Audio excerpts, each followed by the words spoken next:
दोस्तों, एक नादान लड़की प्यार की दुनिया में कदम रखती है। कोई उसे ऊंचे ऊंचे सपने दिखाता है। उसके बाद उसको बिहार से दिल्ली लेकर चला आता है। दिल्ली जाने के बाद उसके साथ कुछ दिन मौज मस्ती करता है। जब उसका मन भर जाता है तो उसे नरक की दुनिया में झोंक देता है। वह उसको बेच देता है। दोस्तों दोस्तों उसके बाद उसकी खूबसूरती को दिखाकर लोगों से उसकी मुंह मांगी कीमत लगवाई जाती है। दोस्तों, एक नासमझ और मासूम लड़की की कहानी है। आइए जानते हैं पूरी कहानी भी इस वीडियो में। लेकिन वीडियो में आगे बढ़ने से पहले बस आपसे यही रिक्वेस्ट है कि वीडियो को लाइक कर दीजिए, चैनल को सब्सक्राइब कर लीजिए ताकि मेरा हौसला बढ़ता रहे।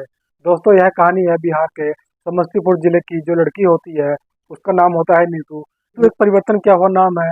जो नीतू होती है वह 9वीं तक की पढ़ाई करती है। उसके बाद वह पढ़ाई छोड़ देती है। उसका मन पढ़ाई में नहीं लगता। एक दिन अपने रिश्तेदार के यहाँ गई हुई होती है और जहाँ पर किसी लड़के से उसको प्यार हो जाता है। दोस्तों, उस लड़के का नाम होता है राकेश। दोस्तों, जो राकेश होता है एक बिगड़ा हुआ लड़का होता है। वह निकम्मा लड़का होता है, लोफर लड़का होता है। लेकिन कुछ लड़कियां होती है जिनको बुरे लड़के पसंद होते हैं। सीधे साधे लड़कों को वह गवार समझती है। तो दोस्तों, राकेश से उसको प्यार हो जाता है। घर पर आकर वह अपना फैसला सुना देती है कि मैं शादी करूंगी तो राकेश से करूंगी। तो घर वाले कहते हैं कि तुम्हारी भी एक बड़ी बहन पड़ी है, उसकी शादी नहीं हुई है, तू शादी कैसे कर लेगी, लोग क्या कहेंगे, क्या सोचेंगे। दोस्तों, जो इश्क का भूत था वह उसके सर के ऊपर चढ़ के बोल रहा था। तो उसके घर वाले भी गरीब होते हैं तो वह सोचते हैं कि चलो ठीक है, शादी तो कहीं ना कहीं करनी है, चाहे आज करे चाहे कल करे। तो कह देते हैं कि जाओ तू उसके साथ चली जा, जहाँ भी रहना खुश रहना, कोई बात नहीं। वह लोग उसको अपना आशीर्वाद देकर उसको भेज देते हैं। दोस्तों, अब राकेश और नीतू बिहार से निकल जाते हैं और दिल्ली आ जाते हैं। शास्त्री नगर इलाके में एक कमरा लेते हैं किराए पर। वहीं पर रहने लगते हैं। वो लोग किराए पर वहीं पर रहने लगते हैं। जो भी साथ में पैसे लेकर आए थे 2-4 हजार रुपए, 15 दिन में वो सब खत्म हो जाते हैं। उसके बाद खाने के भी लाले पड़ जाते हैं। जैसे कि मैंने आपको पहले बताया था कि जो राकेश था वह निकम्मा टाइप का लड़का होता है, कुछ करता नहीं है। तो जो नीतू थी अब उसकी परेशानियां शुरू हो जाती है। दोस्तों, जो उसके ऊपर इश्क का भूत चढ़ा हुआ था वह उतर चुका था। लेकिन पेट पापी कहाँ मानने वाला होता है, उसको तो भरना जरूरी है। इसके लिए वह जो है इधर उधर मजदूरी करने लगती है। इसके उनके मदद से काम ढूंढने लगती है। उनके काम ढूंढने के बाद वह किसी घर में काम करने लगती है। कुछ पैसे और कुछ राशन पानी मिल जाता था, उसी से वह अपना गुजारा करने लगती है। अब दोस्तों, जैसे तैसे जिंदगी गुजर रही थी। नीतू को अफसोस होने लगता है कि मैंने किससे नाता जोड़ लिया है। उससे तंग आ गई थी लेकिन उसको छोड़कर जाती तो कहाँ जाती। 3-4 महीने बीत गए थे तो एक दिन राकेश उसको बोलता है कि मैं गाँव जा रहा हूँ। तब यह नीतू सुनती है तो वह खुश हो जाती है क्योंकि वह भी तंग आ गई थी। वह बोलती है कि ठीक है, मैं भी चलूंगी गाँव तुम्हारे साथ। तो वह बोलता है कि नहीं, तुम्हारे जाने की जरूरत नहीं है, मेरे मौसा मौसी यहीं पर रहते हैं, तुम उनके पास रहो। 10 दिन के अंदर मैं घर जाकर वापिस आ जाऊंगा, अपना सेटलमेंट करके आऊंगा तो तुम्हें लेकर साथ में रहूंगा। फिर तुमको लेकर चलूंगा। तो नीतू कहती है कि मैं तुम्हारे साथ रहूंगी, लेकिन अभी मैं तुम्हारे साथ ही गांव चलूंगी। लेकिन दोस्तों, जो राकेश होता है वह अपना मन बना चुका था अकेले गांव जाने के लिए। तो एक दिन उसके रूम में एक महिला और एक पुरुष आते हैं। बहुत सारा सामान लेकर आते हैं। कॉस्मेटिक का सामान, नीतू के लिए कपड़ा, राकेश के लिए कपड़ा। उसके बाद तमाम चीजें खाने के लिए लेकर आते हैं। जब नीतू देखती है तो हैरान रह जाती है। तो बोलती है कि यह लोग कौन है। तो वह बोलता है कि यही मेरी मौसा मौसी है, जहाँ पर तुम्हें रहने के लिए कह रहा हूँ कि तुम रहो। दोस्तों, 10 ही मिनट में वह लाड प्यार से पिघल जाती है। तो बोलती है कि ठीक है, तुम जाओ सेटलमेंट करके आओ, मैं इनके साथ ही रहूंगी। दोस्तों, वो लोग नीतू को लेकर नागलोई चले जाते हैं जहाँ पर उनका कमरा होता है। दोस्तों, तो जिस मकान में वो लोग रहते थे वह 3 फ्लोर का मकान होता है। हर फ्लोर पर 2-2 कमरे बने हुए थे और हर कमरे में अलग अलग किराएदार रहते थे। तो जिस कमरे में ये लोग रहते थे तो उसी के बगल में एक कमरा होता है जिसमें एक लड़का रहता है जिसका नाम संदीप होता है। अब दोस्तों, संदीप देखता है कि यह लोग जो है इस लड़की की हद से ज्यादा सेवा कर रहे हैं, इतना उसका ख्याल रख रहे हैं, इतनी उसकी केयर कर रहे हैं। तो वो लोग होते हैं नीतू से कहते हैं कि अगर तुम बाहर निकलोगी तो तुम्हारा रंग काला पड़ जाएगा, तुम इतनी गोरी हो और किसी से यहाँ पर बात नहीं करनी है, कहीं पर जाना नहीं है, क्योंकि जो राकेश है वह हमको बोल कर गया है। तो अच्छे तरीके से देखभाल करना। दोस्तों, वह लोग उसको बनाते खिलाते, फल फ्रूट लाकर उसको देते खाने के लिए। जो उसकी मौसी थी उसका मसाज वगैरह कर दिया करती थी। दिन प्रतिदिन उसके रूप में निखार आता जा रहा था। संदीप होता है वह उसको देखकर हैरान रह जाता है। कहता है कि जब आई थी तो कैसी थी और अब देखने में कैसी लग रही है। लेकिन जब यह आई थी तो देखने में 18 साल की लग रही थी, लेकिन आज देखा जाए तो यह 14 साल की एक बहुत हसीन लड़की लग रही है। तो वह बहुत खूबसूरत होती है। लेकिन जब उसकी एक्स्ट्रा केयर होने लगती है तो वह बहुत एक्स्ट्रा खूबसूरत हो जाती है। तो वह राकेश के साथ रहती थी, उससे वह शादी कर चुकी थी। लेकिन जब यहाँ पर ये लोग उसको लेकर आए, उसको हिदायत देते हैं कि तुम्हें सिंदूर नहीं लगाना है, तुम बिल्कुल ही एक लड़की की तरह रहोगी, हमारे साथ यहाँ रहोगी। अगर तुम सिंदूर लगाओगी तो कोई सोचेगा कि यह इनकी बहू है तो इसका पति कहाँ पर है, मिला होगा, दिक्कतें होंगी। इसलिए तुम एक लड़की की तरह रहना। अब दोस्तों जो नीतू होती वह भी यही चाहती थी, वह राकेश से बिल्कुल तंग आ चुकी थी। वह क्या उसके नाम का सिंदूर लगाना खुशी खुशी वह स्वीकार कर लेती है और वहां पर एक नॉर्मल लड़की की तरह रहने लगती है। अब जो उसके साथ वाला कमरे में जो संदीप रहता है वह उसके ऊपर फिदा हो जाता है। दोस्तों जो संदीप होता है वह उसके ऊपर मरने मिटने लगता है। वह सोचता है कि मैं किस तरह से इससे बातें करूं, सोचने लगता है कि कैसे मैं इससे अपना व्यवहार बढ़ाऊं, लेकिन उसको सख्त मनाही होती है किसी से बात करने के लिए। देखता है कि जो अंकल आंटी होते हैं वह तो बंगाली होते हैं और जो ये लड़की होती है ये बिहारी लग रही थी। कैसे इन लोगों के साथ यह रह रही है। धीरे धीरे वो लोग फोन पर किसी से बातें करने लगते हैं कि भाई 4 लाख अभी दे दो और 4 लाख बाद में देना है, लड़की बहुत सुंदर है, लड़की बहुत सुंदर है, बहुत हसीन है, आपने देखा तो ही है उसकी फोटो में। जब यह बात संदीप सुनता है तो वह देख सुनकर तो वह परेशान हो जाता है कि क्या माजरा चल रहा है। दोस्तों वो पता लगाने की कोशिश करने लगा, उसी के ताड़ में रहने लगा। 7-8 सालों से वह दिल्ली में रह रहा था, करोल बाग में काम करता था। उसको सारी दुनिया के बारे में सब कुछ पता था। मीडिया से यह सब वो देखता रहता था, उसको पता था कि क्या कुछ होता है। अब दोस्तों जो संदीप होता है वह मकान मालिक के पास जाता है और उनके उनके पास जाकर बोलता है कि जो मेरे कमरे के बगल में जो अंकल आंटी रहते हैं वो लोग कहाँ के रहने वाले हैं। जो वहाँ के मकान मालिक होते हैं वह उनका आधार कार्ड देखते हैं और जो उसमें जो पता लिखा होता है, उनका सब एड्रेस लिखा होता है, वह इसको देखकर बोलते हैं कि ये लोग पश्चिम बंगाल के रहने वाले हैं। कहते हैं कि क्या हुआ, तो वह कहता है कि कोई बात नहीं, बस वो लोग बहुत मीठा बोलते हैं। तो वह कहने लगे, जो मकान मालिक होते हैं वह बोलते हैं कि पश्चिम बंगाल वाले बहुत मीठा बोलते ही हैं। अब दोस्तों जो संदीप होता है वह ऊपर चला आता है और सोचने लगता है कि लड़की से कैसे पता करूं कि यह कहाँ की है। दोस्तों एक दिन जो संदीप होता है वह बाथरूम जाने के बहाने झगड़ा करने लगता है। दोस्तों नीतू को कहने लगता है कि बंगालन ऐसी ही होती है, उनको पानी की बहुत जरूरत होती है, हमेशा लड़ती रहती है, ये लोग अनपढ़ गवार होती है। तो नीतू बोलते है कि अनपढ़ गवार किसको बोल रहे हो, तमीज से बात करो। तो वह बोलती है कि तमीज से बात करो, तुम किसको बंगालन कह रहे हो, तुम भी बिहारी हो और मैं भी बिहार की हूँ।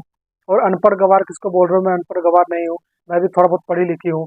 अब दोस्तों जो संदीप होता है, दोस्तों जो संदीप का उद्देश्य था यह जानना था कि यह कहाँ की है। तो वह जान गया कि यह जब वह जान गया कि वह बिहार की है तो उससे बोलता है कि मुझे माफ कर दो, मुझसे बहुत बड़ी गलती हो गई है, मैं जानता नहीं था कि आप भी बिहार की हो, मैं भी बिहार का रहने वाला हूँ। तो वह उससे पूछता है कि तुम कौन से जिले की हो, तो वह बोलती है मैं समस्तीपुर की हूँ। तो वह भी बोलता है कि मैं भी समस्तीपुर का ही हूँ। अब दोस्तों जो संदीप होता है वह उससे कहता है कि मैं माफी चाहता हूँ, लेकिन एक बार तुम अगर बिहारी होने के नाते अगर तुम मुस्कुरा दोगी, मुझे माफ कर दोगी तो मुझे बहुत अच्छा लगेगा।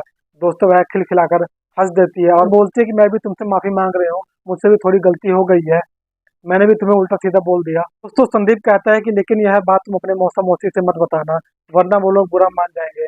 दोस्तों वह अपने कमरे में चली जाती है और वह लड़का भी अपने कमरे में चला जाता है और रात भर वह सोचता रहता है कि आखिरकार माजरा क्या है।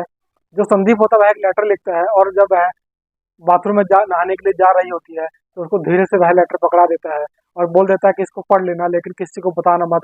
अब दोस्तों वह उस लेटर को छुपा लेती है और जाती है बाथरूम में। वह उस लेटर को खोलकर पढ़ती है तो उसमें लिखा होता है कि तुम बहुत सुंदर हो, तुम बहुत खूबसूरत हो, लेकिन तुम्हारी खूबसूरती का कोई जवाब नहीं, लेकिन तुम गलत लोगों के हाथ में फंस चुकी हो। ये लोग जो है बहुत ही गलत लोग हैं, तुम यह लोग बंगाल के हैं और तुम बिहार की हो, इनके साथ तुम कैसे रह रही हो मुझे तो यह पता नहीं, लेकिन जिस तरीके से ये लोग तुम्हारी देखभाल करते हैं, जितना तुम्हारा केयर कर रहे हैं, जितना ये लोग तुम्हारा केयर करते हैं इतना तो कोई अपना सगी औलाद कभी नहीं करता।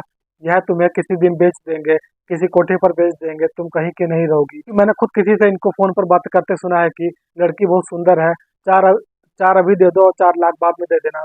लेकिन अगर यह बात सच है तो तुम इन लोगों से सावधान रहना, कि तुम इन लोगों से सावधान हो जाओ। अगर मैं झूठ बोलूं तो मैं अपना बात झूठ निकली तो मैं अपना सर तुम्हारे आगे कर दूंगा, मुझे 4 जूते मार लेना, लेकिन तुम किसी से कुछ नहीं कहना। अब दोस्तों जो नीतू यह बात सुनती है, जो लेटर में लिखा होता है पढ़ती है, लेटर को लेकर वह बाथरूम में ही इसको नष्ट कर देती है। जब वह नहाकर बाहर आती है तो सोचने लगती है उनकी एक एक बातों को। जब वह सोचती है कि वह सोचने लगती है कि जब से मैं वाकई में यहाँ पर आई हूँ तो ये लोग मेरी कितनी केयर कर रहे हैं। जो मेरी मौसी है वह मेरा मसाज कर दिया करती है, फोटो तरह तरह की फोटो खींचती है। जब मैं उनसे पूछती हूँ कि मौसी ये फोटो किस लिए खींच रही हो, तो वह बोलती है कि राकेश को भेजनी है ताकि उसको पता लगता रहे कि उसकी बीवी का कितना ख्याल रखा जा रहा है। वो सोचने लगती है कि जब राकेश यहाँ पर रहा करता था तो मेरी कोई कदर नहीं करता था, उसके पास मेरी फोटो ये लोग क्यों भेजेंगे, तो मुझे तो इसके साथ रहना ही नहीं है।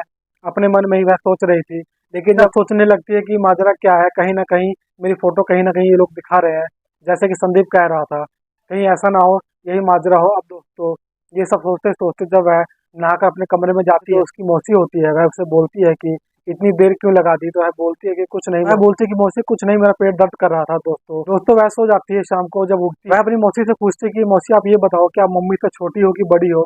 जब वह उसकी मौसी यह बात सुनती है वह चौंक जाती है और बोलती है कि क्यों, क्या हुआ, मैं छोटी हूँ। तो उससे नीतू बोलती है कि लेकिन लगता तो नहीं है, क्योंकि नीतू बोले कि लेकिन लगता नहीं है कि आप उनकी बहन हो, ऐसा लगता है कि आप जैसे उनकी बेटी हो, क्योंकि वह आपसे काफी बड़ी दिखाई देती है। इसकी जो मम्मी है वह बोलती है कि मुझसे तो वह 10 साल बड़ी है, लेकिन तो वह बोलती है कि वह मुझसे 10 साल बड़ी है, लेकिन वह गाँव में रहती है तो देखने में लगता है कि वह मुझसे 20 साल बड़ी है। और उसके ऊपर काफी दुख मुसीबत पड़ी है। आज ही मैंने उससे बात किया है तो वह कह रही थी कि मैं बहुत परेशान हूँ कि तुम्हें कहाँ रखेंगे, लेकिन जगह बना रहे हैं तुम्हारे लिए। वो राकेश आएगा, तुम्हें लेकर चला जाएगा। राकेश ने बताया था कि उसकी मम्मी नहीं है, उसको मरे हुए 5 साल हो गए हैं। और यह बोल रही है कि आज इससे मेरी बात हुई है। अब वह समझ जाती है कि ये लोग मुझसे झूठ बोल रहे हैं। दोस्तों फिर से वह मौसी से बोलती है कि मौसी हम लोग गांव कब चलेंगे। वह बोलती है कि जब तुम्हें राकेश लेने के लिए आएगा तब उसके साथ ही गांव चलेंगे। जब वह अपनी मौसी से पूछती है कि मौसी अब हम लोग कौन सी ट्रेन से चलेंगे तो वह चौंक जाती है। तो वह, क्योंकि वह रहने वाली बंगाल की होती है और बिहार वाली ट्रेन के बारे में उसको पता नहीं होता। जब वह उससे कई बार पूछती है कि मौसी कौन सी ट्रेन से चलेंगे, कैसे चलेंगे, तो वह बोलती है कि हम ट्रेन से नहीं जाते, हम लोग बस से जाते हैं, हम लोग ट्रेन से नहीं जाते हैं। अब दोस्तों उसके बाद वह उनसे कुछ नहीं पूछती है। उसको यह पता लग गया था कि जो संदीप कह रहा था बिल्कुल सही कह रहा था। अब दोस्तों वह संदीप के लिए एक खत लिखती है और उसको चुपके से उसके कमरे में खिसका देती है और बोलती है कि जो तुम कह रहे थे बिल्कुल ठीक कह रहे थे, ये लोग ठग हैं, बेईमान है, शातिर है और जिस्म के सौदागर ही लगते हैं। एक काम करो, मुझे बचा लो, उनके चंगुल से मैं फंस चुकी हूँ। अब दोस्तों जब संदीप उस कागज को देखता है, अब दोस्तों जो संदीप होता है उस खत को पढ़ता है, तो वह इस खत को पढ़ने के बाद सीधा पुलिस स्टेशन चला जाता है।